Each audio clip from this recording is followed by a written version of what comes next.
আপনারা সকলেই গতকাল বিকেলে দু একটি জেলা বাদে খুব সম্ভবত গতকাল বিকেলে আপনারা খুব সুন্দর একটা অনুষ্ঠান অনুষ্ঠিত করে এসেছেন। বাচ্চাদের একটি অনুষ্ঠান, স্পোর্টসের একটি অনুষ্ঠান, মোটামুটি সকল ডিস্ট্রিক্ট কমিশনারই। ওখানে আপনারা দেখেছেন বাচ্চাগুলোকে যারা পার্টিসিপেট করেছিল এবং যারা দেখতেও এসেছিল অনুষ্ঠানগুলো, যে বাচ্চাগুলো, তাদের কি স্পৃহা মনের মধ্যে, তারা এগিয়ে যেতে চায়। আমার মনে হয় আজকের এই জেলা প্রশাসক সম্মেলনের আমাদের মেইন স্পৃহাটা বা মোটোটা হোক সেই বাচ্চাদের যেই মোটোটা, অর্থাৎ সামনে এগিয়ে যাওয়া, এটাই হোক আজকে আমাদের অনুষ্ঠানের স্পিরিট। এখন আমি আমার ফর্মাল বক্তব্যে আসতে চাচ্ছি। জেলা প্রশাসক সম্মেলনের সম্মানিত সভাপতি ক্যাবিনেট সেক্রেটারি সাহেব, মন্ত্রিসভার সম্মানিত সদস্য এবং উপদেষ্টাবৃন্দ, উপস্থিত সেনাবাহিনী প্রধান, নৌবাহিনী প্রধান এবং বিমান বাহিনী প্রধানগণ, উপস্থিত জনপ্রশাসনের বিভিন্ন সচিব, বিভাগীয় কমিশনার, জেলা প্রশাসকবৃন্দ এবং উপস্থিত সকল সুধীবৃন্দ, আসসালামু আলাইকুম। একটি অবাধ, সুষ্ঠু এবং নিরপেক্ষভাবে অনুষ্ঠিত জাতীয় নির্বাচনে জনগণের রায় বিএনপি রাষ্ট্র পরিচালনার দায়িত্ব গ্রহণের পরে আপনাদের সঙ্গে আমার এটাই প্রথম আনুষ্ঠানিক একটি সভা বা বৈঠক। 12 ফেব্রুয়ারি জাতীয় নির্বাচন অনুষ্ঠানে আপনাদের সবাই হয়তো জেলা প্রশাসক হিসেবে সরাসরি জাতীয় নির্বাচনের সঙ্গে হয়তো সংশ্লিষ্ট ছিলেন না, তবে আপনারা প্রায় প্রত্যেকেই হয়তো যিনি যার অবস্থান থেকে প্রত্যক্ষ কিংবা পরোক্ষভাবে জাতীয় নির্বাচন পরিচালনা কার্যক্রমের সাথে হয়তো জড়িত ছিলেন। বিগত জাতীয় নির্বাচন পরিচালনায় পেশাদারিত্বের পরিচয় দিয়ে জনপ্রশাসনে যারা জাতীয় দায়িত্ব পালন করেছেন, আমি প্রথমেই তাদেরকে জানাই আন্তরিক অভিনন্দন এবং ধন্যবাদ। উপস্থিতিবৃন্দ, 12 ফেব্রুয়ারি নির্বাচনে জনগণের সামনে একটি বিষয় কিন্তু প্রমাণিত হয়েছে। জনরায়ের প্রতিফলন ঘটে, জনপ্রশাসনের পক্ষে সুষ্ঠু নির্বাচন পরিচালনা করা সম্ভব। আমি যেটি বলতে যাচ্ছি, জনপ্রশাসন যদি সঠিকভাবে কাজ করে তাহলে অবশ্যই জনগণের রায় যে প্রতিফলিত হয় সেটি আপনারা প্রমাণ করেছেন 12 তারিখের নির্বাচনে। অপরদিকে যদি আপনাদেরকে কাজ করতে না দেওয়া হয় তাহলে কি হতে পারে সেটি আমরা 14, 18 বা 24-এ দেখেছি। আমি সেই ডিটেইলে গেলাম না। আজকের এই জেলা প্রশাসক সম্মেলন অবশ্যই নতুন কিছু নয়। এটি জেলা প্রশাসকদের একটি নিয়মিত বাৎসরিক সম্মেলন। আজ থেকে এটি শুরু হবে এবং 6 মে পর্যন্ত এটি চলবে। জনস্বার্থে প্রশাসনের কি ভূমিকা পালন করা উচিত সেটি অবশ্যই আপনারা কম বেশি অবগত আছেন। এটি নিয়েও বোধহয় নতুন করে বিস্তারিত কিছু বলার নেই।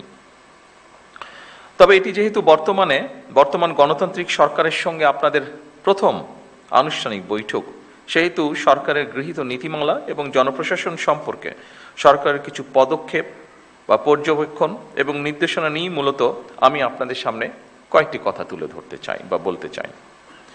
একটি দেশের জনপ্রশাসনে পদোন্নতি কিংবা পোস্টিংয়ের জন্য যতগুলি প্রশাসনিক পদ রয়েছে, প্রতিটি পদই রাষ্ট্র এবং সরকারের জন্য অবশ্যই প্রয়োজনীয় এবং গুরুত্বপূর্ণ। সুতরাং শুধুমাত্র পদোন্নতি কিংবা নিজেদের পছন্দের জায়গায় পোস্টিংয়ের জন্য পেশাদারিত্বের সঙ্গে আপোষ করলে সংশ্লিষ্ট কর্মকর্তারা সাময়িকভাবে হয়তো লাভবান হতে পারেন, তবে সেটি আমি ব্যক্তিগতভাবে যেটা মনে করি, তবে সেটি সার্বিকভাবে জনপ্রশাসনের দক্ষতা এবং নিরপেক্ষতার উপরে একটা নেতিবাচক প্রভাব ফেলে। সুতরাং জনপ্রশাসনের কর্মকর্তাদের সব পদেই কাজ করার মানসিকতা থাকা জরুরি। কেন জরুরি আমি এক্ষুনি আপনাদের সামনে সেটি বলবো। সবসময় নিজেদের পছন্দের পদে পদায়ন কিংবা পোস্টিং পাওয়ার মানসিকতাই কিন্তু জনপ্রশাসনকে হয়তোবা দুর্নীতিপরায়ণ এবং অপেশাদার করে তোলার অন্যতম একটি কারণ। এটি আমি মনে করি, এভাবে বিষয়টিকে আমি এভাবে দেখি। আমার ধারণা এই পর্যবেক্ষণের সাথে আপনারা অনেকেই, সবাই না হলে অনেকেই বোধহয় খুব একটা দ্বিমত পোষণ করবেন না, বিশেষ করে যারা প্রফেশনাল আপনারা। সুতরাং আপনাদের প্রতি আমার বিশেষ আহ্বান থাকবে, জনপ্রশাসনের প্রতিটি পদকেই গুরুত্বপূর্ণ এবং অনিবার্য ভাবুন। দেশের যে কোনো স্থানেই যে কোনো সময় জনপ্রশাসনের যে কোনো পদে দায়িত্ব পালনের জন্য নিজেদেরকে দয়া করে মানসিকভাবে প্রস্তুত করে রাখুন।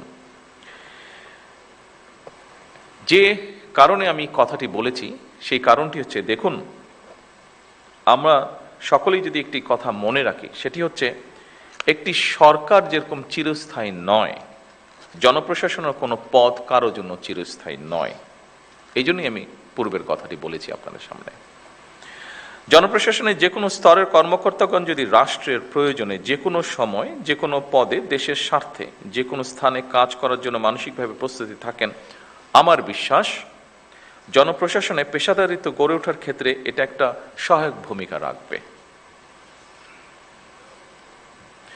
সম্মানিত সকল উপস্থিতিবৃন্দ, একটি গণতান্ত্রিক সরকার নির্বাচিত করেছে বিগত 12 তারিখের নির্বাচন সরাসরি এই দেশের জনগণ সরাসরি ভোটের মাধ্যমে।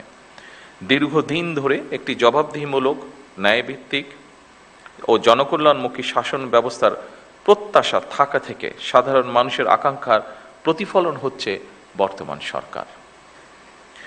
স্বাভাবিকভাবেই জনগণ সরকারের প্রতিটি কাজের মাধ্যমে তাদের আকাঙ্ক্ষার একটি বাস্তব প্রতিফলন দেখতে চাইবে। সরকারের নীতি ও পরিকল্পনা বাস্তবায়নের ক্ষেত্রে আপনারা, যা আগের বক্তাগণ উল্লেখ করে গেছেন তাদের বক্তব্যে, আপনারা বিশেষ করে বিভাগীয় কমিশনার এবং জেলা প্রশাসকগণই জনগণের সঙ্গে সরকারের প্রধান সেতু বন্ধন। আপনাদের সততা, কর্মদক্ষতা এবং দায়বদ্ধতার উপরে সরকারের গৃহীত কার্যক্রমের সাফল্য বলা যায় প্রায় পুরোটাই নির্ভর করে। সম্মানিত সকল উপস্থিতিবৃন্দ, দেশের বর্তমান রাজনৈতিক, অর্থনৈতিক, সামাজিক ব্যবস্থা সম্পর্কে আমার মনে হয় আপনারা ভালোভাবে অবগত আছেন। দেশের ইতিহাসে সবচেয়ে ভঙ্গুর অর্থনীতি, দুর্বল বিভাজিত জনপ্রশাসন এবং অবনতিশীল আইন শৃঙ্খলা পরিস্থিতির মধ্যে বর্তমান সরকারকে কাজ শুরু করতে হয়েছিল। যে পরিস্থিতিটির বর্ণনা আমি দিলাম, সেই পরিস্থিতি ছিল যখন আমরা কাজ শুরু করেছি। অবশ্যই আমি দৃঢ়ভাবে বিশ্বাস করি আপনাদের সহযোগিতায় অনেকখানি সেই পরিস্থিতিটা আমরা পরিবর্তন করতে সক্ষম হয়েছে এই 2.5 মাসে। তবে সম্পূর্ণভাবে সেটি এখনো পরিবর্তিত হয়নি। ফ্যাসিবাদী শাসন আমলে দুর্নীতি, লুটপাট রাষ্ট্র এবং জনগণকে ঋণগ্রস্ত করে ফেলেছিল। সেই শাসন আমল 30 লক্ষ কোটি টাকা ঋণের বোঝা নিয়েই বর্তমান সরকার যাত্রা শুরু করেছে। আপনারা কম বেশি ধারণা অবশ্যই আপনাদের আছে যে আমরা দেখেছি বিগত সরকারের সময় দেশকে একটা আমদানি নির্ভর রাষ্ট্রে পরিণত করে ফেলা হয়েছিল। বিভিন্ন স্ট্যাটিস্টিক্স যেটা বলে, দেশে দারিদ্র্য বেড়েছে, দেশে বেকারত্ব বেড়েছে, নতুন কর্মসংস্থান হয় নাই বললেই চলে। প্রতিটি সাংবিধানিক এবং বিধিবিদ্ধ প্রতিষ্ঠানকে বলা যায় অকার্যকর করে ফেলা হয়েছিল। আপনারা মনে হয় তার সবচেয়ে বড় উদাহরণ, যেহেতু আপনার প্রশাসনে বিভিন্ন জায়গায় আছেন, বিভিন্ন জায়গায় কাজ করছেন। বিচার বিভাগ, নির্বাচন কমিশন, দুদক সবকিছুই ছিল অকার্যকর। শিক্ষা, স্বাস্থ্য সব সেক্টরই বলা যায় ভঙ্গুর অবস্থা। অপরদিকে বর্তমানে যুদ্ধ পরিস্থিতি ও নতুন সরকারের সামনে একটি চ্যালেঞ্জ হয়ে দাঁড়িয়েছে। যুদ্ধ পরিস্থিতি থেকে হয়তো এই মুহূর্তে পৃথিবীর কোনো দেশই রক্ষা পায়নি, সব দেশই কম বেশি এফেক্টেড হয়েছে, বাংলাদেশে এফেক্টেড হয়েছে। তবে জনগণের ভোগান্তি না বাড়িয়ে আমরা সকলে মিলে কিভাবে পরিস্থিতির মোকাবেলা করা যায় সেটি হচ্ছে আমাদের চেষ্টা বা অব্যাহত চেষ্টা সেটা, এবং আপনাদের সহযোগিতায় সেই চেষ্টা আমরা অব্যাহত রেখেছি।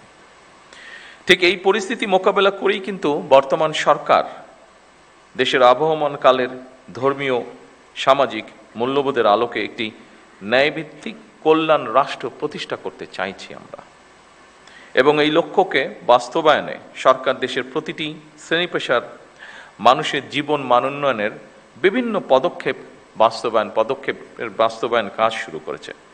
সরকার ইতিমধ্যে একটি নীতিমালার ভিত্তিতে জনপ্রশাসন অর্থাৎ আপনাদের মাধ্যমেই কৃষক কার্ড, ফ্যামিলি কার্ড, স্পোর্টসের যে বিষয়টি সহ দেশে ইমাম, মুয়াজ্জিম এবং অন্যান্য ধর্মীয় গুরুদেরকেও প্রতি মাসে আমরা সম্মানী যে ব্যবস্থা করেছি সেই কার্যক্রমগুলি শুরু হয়েছে, যা শুরু করেছি আমরা আপনাদের মাধ্যমে। সম্মানিত উপস্থিতিবৃন্দ, দলমত নির্বিশেষে রাষ্ট্র ও সমাজের প্রত্যেকটা মানুষকে রাষ্ট্রীয় সামাজিক নিরাপত্তা বেষ্টনীর মধ্যে নিয়ে আসাই হচ্ছে আমাদের বর্তমান সরকারের লক্ষ্য। আপনারা বিধিবদ্ধ নিয়ম মেনে জনগণের জন্য সরকারের গৃহীত সেই কর্মসূচিগুলিকে সুচারিতভাবে বাস্তবায়ন করবেন, এটিই কিন্তু জনপ্রশাসনের কাছে সরকারের প্রত্যাশা। সরকারের পরিকল্পনা অনুযায়ী প্রথমে নির্ধারিত এবং নির্বাচিত প্রতিটি সেক্টরের মানুষের কাছে সরকারের গৃহীত বিভিন্ন ধরনের সহায়তা বা সহযোগিতা আপনারা দয়া করে পৌঁছে দেবেন।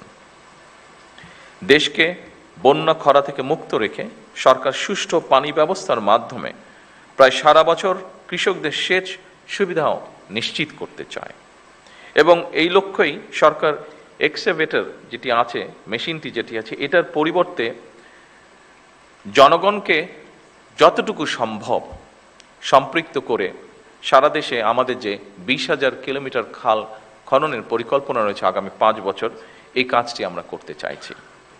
কারণ মেশিনের পরিবর্তে আমরা যদি যতটুকু সম্ভব মানুষকে সম্পৃক্ত করি, আমরা কৃষিপ্রধান বাংলাদেশকে পুনরায় কৃষি বিপ্লবের দিকে নিয়ে যেতে চাই। এর বাইরেও জনগণকে সম্পৃক্ত করা গেলে খাল খনন একটা সাময়িক কর্মসংস্থানেরও কিন্তু ব্যবস্থা হবে বহু মানুষের জন্য। এর বাইরেও জনগণের মধ্যে সামাজিক সংহতি এবং সম্প্রীতি সৃষ্টিতেও এই খাল খনন ভূমিকা রাখবে, যার প্রতিফলন বা যার বাস্তবায়ন আমরা অতীতেও দেখেছি। সেজন্যই আমরা এটি করতে চাইছি। সম্মানিত উপস্থিতিবৃন্দ, একটা বিষয় আমি আরেকটু পরিষ্কার করে আপনাদের সামনে তুলে ধরতে চাই। নির্বাচনী ইশতেহার এবং জনগণের সামনে স্বাক্ষরিত যে জুলাই সনদ, আমরা সেই সকল কিছুর অর্থাৎ আমাদের ম্যানিফেস্টো এবং জুলাই সনদ, এটার প্রতিটি দফা, প্রতিটি অঙ্গীকার পর্যায়ক্রমে আমরা বাস্তবায়ন করতে চাই। আমরা এই ব্যাপারে বদ্ধপরিকর।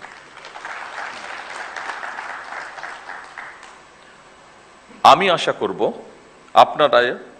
আপনারা আপনাদের মেধা ও যোগ্যতা দিয়ে জনগণের কাছে দেওয়া সরকারের প্রতিটি প্রতিশ্রুতি দক্ষতার সঙ্গে বাস্তবায়নে ইনশাল্লাহ ভূমিকা রাখতে সক্ষম হবেন। সম্মানিত বিভাগীয় কমিশনার এবং জনপ্রশাসনের কর্মকর্তাবৃন্দ, আপনারা রাষ্ট্র পরিচালনায় সর্বোচ্চ প্রশাসনিক স্তরে অবস্থান করছেন। একটি শক্তিশালী, জবাবদিহিমূলক, আইনসম্মত এবং জনবান্ধব রাষ্ট্র ব্যবস্থা গড়ে তোলার ক্ষেত্রে আপনারাই হচ্ছেন কিন্তু সরকারের অন্যতম প্রধান চালিকা শক্তি। সুশাসন বর্তমান সরকারের রাষ্ট্র পরিচালনার মূল ভিত্তি আমরা করতে চাইছি। সুশাসনের জন্য প্রয়োজন দক্ষ ব্যবস্থাপনা, যোগ্য নেতৃত্ব এবং অবশ্যই জবাবদিহিতা। দুর্নীতির বিরুদ্ধে সরকারের অবস্থান পরিষ্কার, সেটি হচ্ছে আমরা কম্প্রোমাইজ করতে চাই না দুর্নীতির সাথে। নির্ধারিত সময়ের মধ্যে প্রকল্পের বাস্তবায়ন করা অত্যন্ত জরুরি। ব্যয়ের ক্ষেত্রে সর্বোচ্চ স্বচ্ছতা বজায় রাখা অন্যতম গুরুত্বপূর্ণ একটি বিষয় এবং একই সাথে কাজের গুণগত মান নিশ্চিত করা সংশ্লিষ্ট প্রশাসনিক কর্মকর্তাদের একটি গুরুত্বপূর্ণ দায়িত্ব। একই সঙ্গে সম্মানিত সকল উপস্থিতিবৃন্দ, সম্মানিত জেলা প্রশাসকবৃন্দ, একই সঙ্গে প্রয়োজনের অতিরিক্ত আইন কানুন ও জটিলতাকে অজুহাত হিসাবে আমরা ব্যবহার না করি, বরং বাস্তবসম্মত, কার্যকর ও জনস্বার্থ সংশ্লিষ্ট সিদ্ধান্ত গ্রহণের মানসিকতা আমরা প্রশাসনের সকল পর্যায়ে গড়ে তোলার চেষ্টা করি, যাতে করে জনগণ সময় মতন সরকারের প্রতিটি কর্মসূচির প্রত্যাশিত যে সুফল সেটি লাভ করতে পারে। আমরা চাই সততা, মেধা এবং দক্ষতাই হবে জনপ্রশাসনের নিয়োগ, বদলি কিংবা প্রমোশনের মূল নীতি। স্বচ্ছতা এবং দ্রুততার সাথে শূন্য পদে জনবল নিয়োগ, শক্তিশালী পাবলিক সার্ভিস কমিশন গঠন, বেসরকারি সার্ভিস রুল প্রণয়ন সহ সর্বত্র প্রশাসনিক কাঠামোর কার্যকারিতা ও জবাবদিহিতা নিশ্চিত করতে সরকার কিন্তু দৃঢ় প্রতিজ্ঞ। সম্মানিত জেলা প্রশাসকবৃন্দ, সম্মানিত সকল উপস্থিতিবৃন্দ, কমিশনারবৃন্দ, বিশ্ব এখন আর্টিফিশিয়াল ইন্টেলিজেন্সের যুগে প্রবেশ করেছে। এ ব্যাপারে আমরা সবাই ওয়াকিফাল। সুতরাং বৈশ্বিক প্রতিযোগিতায় যদি টিকে থাকতে হয়, তাহলে অবশ্যই জনপ্রশাসনের কর্মকর্তাদেরকেও কিন্তু সময়ের সঙ্গে মোকাবেলায় নিজেদেরকে প্রস্তুত রাখতে হবে। আমি শিওর আপনারা এই ব্যাপারে সচেতন আছেন এবং সে ব্যাপারে নিজেদেরকে প্রস্তুত করে তুলছেন। চতুর্থ বিপ্লবের এই যুগে কৃত্রিম বুদ্ধিমত্তা, অটোমেশন এবং ডিজিটাল প্রযুক্তির মাধ্যমে জনপ্রশাসনের কার্যক্রমকে আরও কিভাবে সময় উপযোগী, দক্ষ, স্বচ্ছ এবং জবাবদিহি করা যায়, এটি বোধহয় আমাদের এখন চিন্তা করা উচিত হবে। এবং আমি মনে করি যেহেতু এই আইটি বলেন বা আর্টিফিশিয়াল ইন্টেলিজেন্স বলেন, এইগুলো এগিয়ে যাচ্ছে, আমার মনে হয় আমাদের এই বিষয়ে ডেভেলপ করা ছাড়া বিকল্প কোনো কিছু নেই। সম্মানিত সকল উপস্থিতিবৃন্দ, এই সম্মেলন কেবল আনুষ্ঠানিক মত বিনিময়ের জায়গা হওয়া উচিত নয়, বরং এটি এমন একটি পরিসর যেখানে মাঠ প্রশাসনের বাস্তব অভিজ্ঞতা, সীমাবদ্ধতা, প্রয়োজন এবং উদ্ভাবনী চিন্তা সরাসরি জাতীয় পর্যায়ে সিদ্ধান্ত প্রক্রিয়ায় প্রতিফলিত হতে পারে বা হওয়া উচিত। আপনারা মাঠ পর্যায়ে সরকারের প্রশাসনিক অ্যাম্বাসেডর। দ্রব্যমূল্য নিয়ন্ত্রণ, বাজারের শৃঙ্খলা বজায় রাখা, কৃষকের ন্যায্য মূল্য নিশ্চিত করা অত্যন্ত জরুরি। ইচ্ছে মতন যাতে কেউ নিত্য প্রয়োজনীয় পণ্যের মূল্য বাড়াতে না পারে, কিংবা যে টেন্ডেন্সিটা আমরা দেখি বিভিন্ন সময় মজুতদারি বা কারসাজির মাধ্যমে বাজারে অস্থিতিশীলতা সৃষ্টি করতে না পারে, কোনো ধরনের সিন্ডিকেট বা কৃত্রিম সংকট সৃষ্টির অপচেষ্টা কেউ করতে না পারে, এই জন্য নিয়মিত বাজার তদারকি জোরদার করা প্রয়োজন। বাজার ব্যবস্থাপনায় স্থিতিশীলতা বজায় রাখা, এটি সামাজিক স্থিতি এবং জনগণের আস্থার সঙ্গেও কিন্তু সরাসরি সম্পর্কিত। সম্মানিত সকল অতিথিবৃন্দ, কৃষক যেন তার উৎপাদিত ফসলের ন্যায্য মূল্য পায়, পাশাপাশি কৃষকের জন্য সার, বীজ, সেচ, সংরক্ষণ সুবিধা এবং বাজারজাতকরণের উপযোগী পরিবেশ নিশ্চিত করাও আমাদের জন্য জরুরি। কৃষিকে শুধু উৎপাদনের বিষয় হিসেবে নয়, বরং গ্রামীণ জীবিকা, খাদ্য নিরাপত্তা, কর্মসংস্থান, গ্রামীণ জনগণের শহর মুখিতা হ্রাস এবং স্থানীয় অর্থনৈতিক স্থিতিশীলতার নিয়ামক হিসাবে আমার মনে হয় দেখা প্রয়োজন। এই বিষয়টির সাথে নিশ্চয়ই আপনারা কম বেশি একমত হবেন।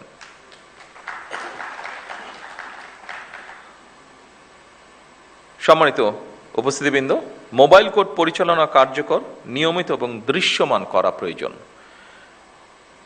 অনেকগুলো ক্ষেত্রে। আমি ক্ষেত্রগুলো যেহেতু আগে আলোচনা করেছি সেজন্য সেখানে আর গেলাম না।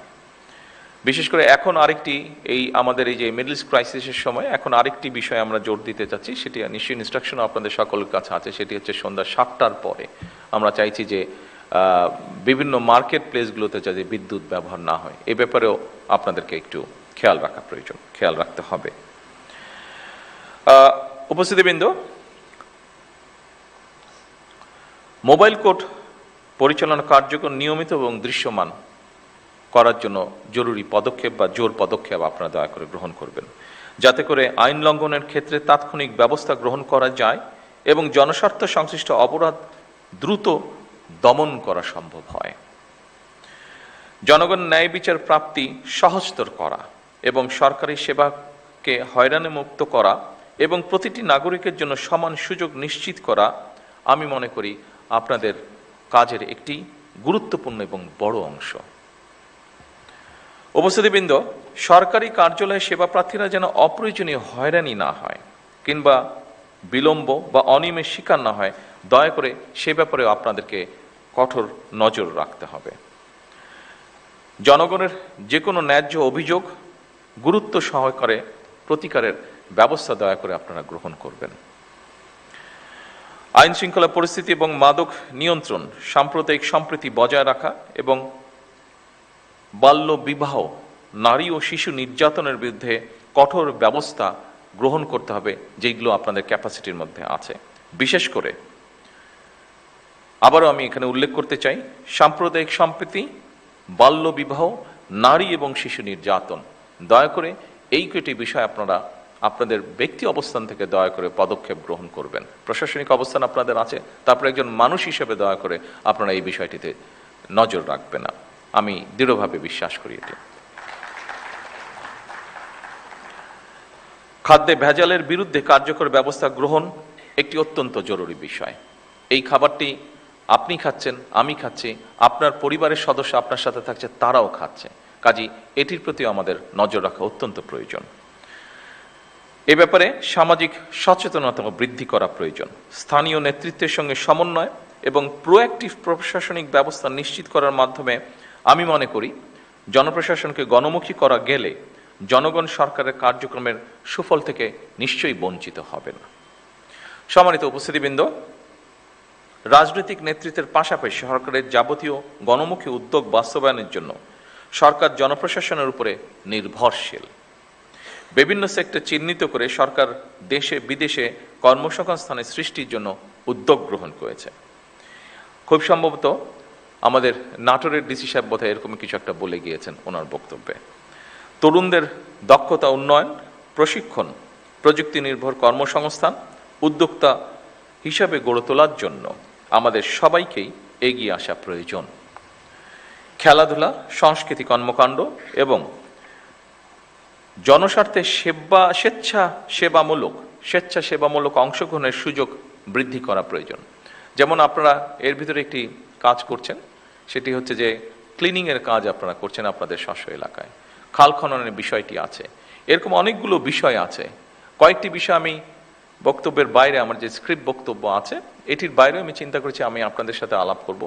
যেমন গতকাল যেরকম একটা অনুষ্ঠান হয়েছে, আপনি যদি আপনাদের এলাকায় শিক্ষা মন্ত্রণালয় যে দায়িত্বে যারা আছেন, কালচারাল মিনিস্ট্রি যারা আছেন, এদের সাথে কথা বলে যদি আপনারা আপনাদের জেলাগুলোতে, উপজেলাগুলোতে ইউনিয়ন, স্কুল, কলেজের বাচ্চাদের মধ্যে বিভিন্ন রকম কম্পিটিশনগুলো যদি শুরু করতে পারেন, ডিবেট প্রতিযোগিতা হতে পারে, স্পোর্টস হতে পারে।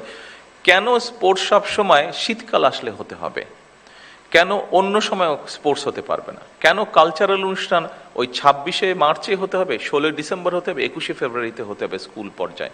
কেন এটা হতে হবে? কেন আমরা এটা চেঞ্জ করতে পারবো না? কেন সারা বছর হতে পারবে না? এর বাইরেও আপনারা এখানে আমাদের কৃষি সচিব আছেন, রফিক সাহেব আছেন, রফিকুল ইসলাম, উনি বগুড়ায় ডিসি হিসেবে, জেলা প্রশাসক হিসেবে দায়িত্ব পালন করছেন। সেই সময় আমরা একটা অনুষ্ঠান করেছিলাম। বছরের 2-1টি সময় আমরা শহরের একটা অংশের ভিতরে আমরা বিভিন্ন রকম ফেয়ার করেছিলাম। যেমন ধরেন মহিলারা বিভিন্ন জিনিস অনেকেই ঘরে বসে বানায়, সেটার একটা ডিসপ্লের মতন আমরা করেছিলাম, অর্থাৎ মিনা বাজার সর্ট অফ। কালচারাল অনুষ্ঠান হতে পারে। আমাদের শিল্পকলা একাডেমি আছে, মোটামুটি অনেক জেলাতেই আছে। যেই জেলাগুলোতে নেই সেখানে জেলা পরিষদের বিল্ডিং আছে, সেখানে অডিটোরিয়াম আছে। অর্থাৎ একটা সবসময় সারা বছরই কম বেশি সপ্তাহে যদি একটা অনুষ্ঠানও থাকে তাহলে মানুষের যাবার জায়গা থাকে। আপনি এইগুলো কাজের মাধ্যমে আমরা যেটা দেখছি এখন যে আমাদের তরুণ সমাজ বিভিন্ন অন্য বিষয় যেটা প্রত্যাশিত না এরকম অনেক কিছুর সাথে ইনভলভ হয়ে যাচ্ছে তারা। আমরা যদি আমাদের ছেলেমেয়েদেরকে এরকম খেলাধুলা বলেন, সংস্কৃতি বলেন, এই ধরনের বিষয়গুলোতে আমরা ধীরে ধীরে ইনভলভ করতে পারি, তাহলে আমার মনে হয় তারা এগুলা থেকে আস্তে আস্তে সরে আসবে। তাদেরকে তো আমাদের অপশন দিতে হবে যে তারা যে একটা 16 বছর 20 বছরের ছেলে বা মেয়ে, তার ভিতরে যে এনার্জিটা আছে, মানসিক এবং শারীরিক এনার্জিটা আছে, এটাকে তো বার্ন করার আমাকে জায়গা দিতে হবে। আমি যদি সেই এভিনিউটা তাকে না দিই, স্বাভাবিকভাবেই সে অন্য কিছুতে ইনভলভ হয়ে যাবে। সেজন্য আসুন এইভাবে আমরা সমাজকে কিন্তু বদল করতে পারবো।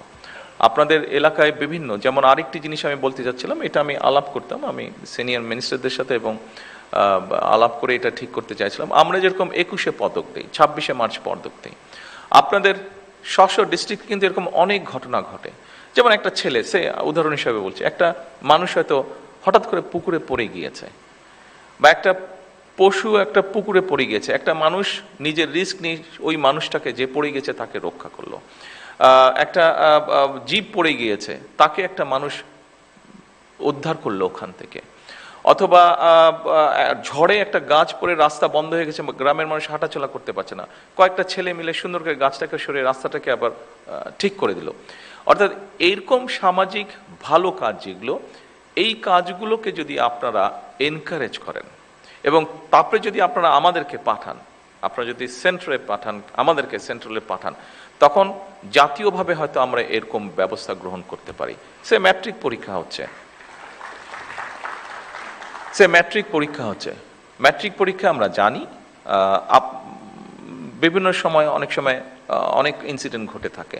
বাট আমরা যদি এরকম করি যে ঠিক আছে, আমরা ধরেন আপনার উপজেলা, সে নাটোর জেলায় সব মিলে আমরা 3 জন বা 5 জন টিচার সিলেক্ট করব যারা ভালো পারফর্ম করেছে, তখন আপনি যদি নামগুলো পাঠান, তখন আমরা সরকার থেকে তাকে একটা রিওয়ার্ড দেওয়ার বা অ্যাওয়ার্ড দেওয়ার কিছু একটা আমরা ব্যবস্থা করব। এই ধরনের বিষয়গুলো যদি আপনারা চিন্তা করেন, ফলে হবে কি, দেখুন এই সমাজে, এই দেশে তো আমরা সকলে মিলেই বাস করছি।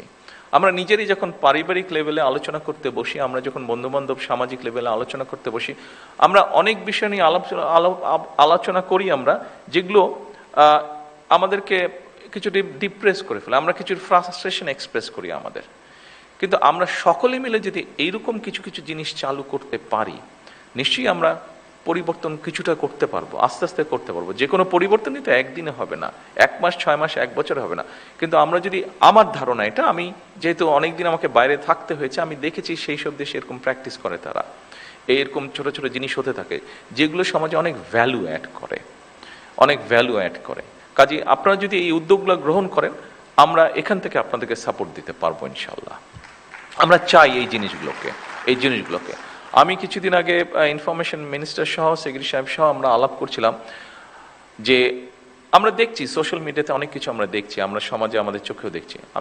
আমরা যখন ছোট ছিলাম, আমরা যখন স্কুলে পড়তাম, আমরা তখন দেখেছি অনেকগুলো সোশ্যাল ভ্যালুস ছিল, রিলিজিয়াস ভ্যালুস ছিল আমাদের, বাট এখন কিন্তু সেগুলো ভেরি মাচ অ্যাবসেন্ট, আমরা দেখছি না। কাজেই ওই জিনিসগুলোকে আস্তে আস্তে আমরা কেন ফিরিয়ে আনতে পারবো না?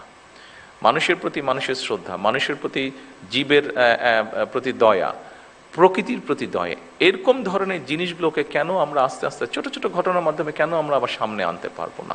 আমরা যদি এরকম আস্তে আস্তে আনতে থাকি, নিশ্চয়ই আমরা সমাজে একটা পরিবর্তন করতে সক্ষম হব। এবং এই চেষ্টাটা আমাদের সকলে মিলেই করতে হবে, কারণ এই চেষ্টাটা এই জন্যই করতে হবে কারণ আমরা সকলে মিলেই কিন্তু এই দেশটার মধ্যে বসবাস করছি। দেশটা বেটার হলে আমরা বেটার থাকবো, দেশটা খারাপ হলে আমরা খারাপ থাকবো, এটাই। সম্মানিত সকল উপস্থিতিবৃন্দ, আমরা একটি প্রযুক্তি নির্ভর, জ্ঞানভিত্তিক এবং নৈতিক রাষ্ট্র গড়তে চাই, যা আপনাদের সামনে এতক্ষণ আমি আমার নিজের কথাটি বলার চেষ্টা করেছিলাম। আমার মনে হয় আমরা যদি সেটি করতে সক্ষম হই, তাহলে এই যেই লাইনটি আমি পড়লাম, নিশ্চয়ই একসময় গিয়ে আমরা সেটি করতে সক্ষম হব, যেখানে ধর্ম, বর্ণ, মত বা রাজনৈতিক পরিচয়ের ভিত্তিতে বৈষম্য থাকবে না। এখানে একটি শব্দ লেখা আছে উপস্থিতিবৃন্দ, আমি জানি কেউ আমার সাথে এগ্রি করবেন, কেউ আমার সাথে এগ্রি করবেন না, আমি যেটা বিলিভ করি আমি সেটাই বলছি। এখানে শব্দটা লেখা আছে, যেখানে ধর্ম, বর্ণ, মত বা রাজনৈতিক পরিচয়ের ভিত্তিতে কোনো বৈষম্য থাকবে না। আমি কোনো শব্দটা বলতে চাইছি না, আমি বলতে চাইছি বৈষম্য থাকবে না। কেন কোনো শব্দটা বলতে চাইছি না? ইটস ইমপ্র্যাকটিক্যাল আমার কাছে মনে হয়। পৃথিবী থাকলে কিছু সুবিধা অসুবিধা সমস্যা থাকবে, সেই জন্য আমি কোনোটা বলতে চাচ্ছি না। হ্যাঁ, বৈষম্যটা আমরা কমিয়ে আনতে চেষ্টা করব, হয়তো কিছু বৈষম্য রয়েই যাবে, যেটা আমি দেখিনি বাট শুনেছি, যেটা যখন আমরা সোনার কোনো জিনিস তৈরি করা হয়, সেখানে কিছু তো খাদ দিতেই হয়, খাদ থাকে, একদম পিওর সোনা দিয়ে কিছু তৈরি হয় না। কাজে সমাজ যখন থাকবে, মানুষ যখন থাকবে, হয়তো বা 1% হলেও বৈষম্য থেকে যাবে। সেই জন্য আমি কোনো শব্দটা আপনাদের সামনে পড়িনি। কেন পড়িনি? যেহেতু এখানে আছে, আমার কাছে মনে হয়েছে বোধহয় সকলের সাথে আমার ওপিনিয়নটা শেয়ার করা উচিত, সেজন্যই আমি আপনাদের সামনে তুলে দিলাম কোনো শব্দটা কেন আমি উচ্চারণ করিনি। সকল উপস্থিতিবৃন্দ, আসুন, জাতীয় ঐক্যই হচ্ছে আমাদের সবচেয়ে বড় শক্তি। আমাদের মধ্যে মতভেদ থাকতে পারেই, মতভেদ থাকাটাই আমাদের মধ্যে স্বাভাবিক, কিন্তু দেশের স্বার্থে, আমি ব্যক্তিগতভাবে একজন রাজনৈতিক কর্মী হিসাবে দেশের স্বার্থে আমি বিশ্বাস করি সবার আগে বাংলাদেশ। সম্মানিত সভাপতি, সম্মানিত মন্ত্রী পরিষদের সদস্যবৃন্দ, সংসদ সদস্যবৃন্দ, উপস্থিত সকল সদস্যবৃন্দ, আমি আনুষ্ঠানিকভাবে জেলা প্রশাসক সম্মেলন 2026-এর সাফল্য কামনা করছি এবং এই সম্মেলনের আনুষ্ঠানিক উদ্বোধন ঘোষণা করছি। আসসালামু আলাইকুম।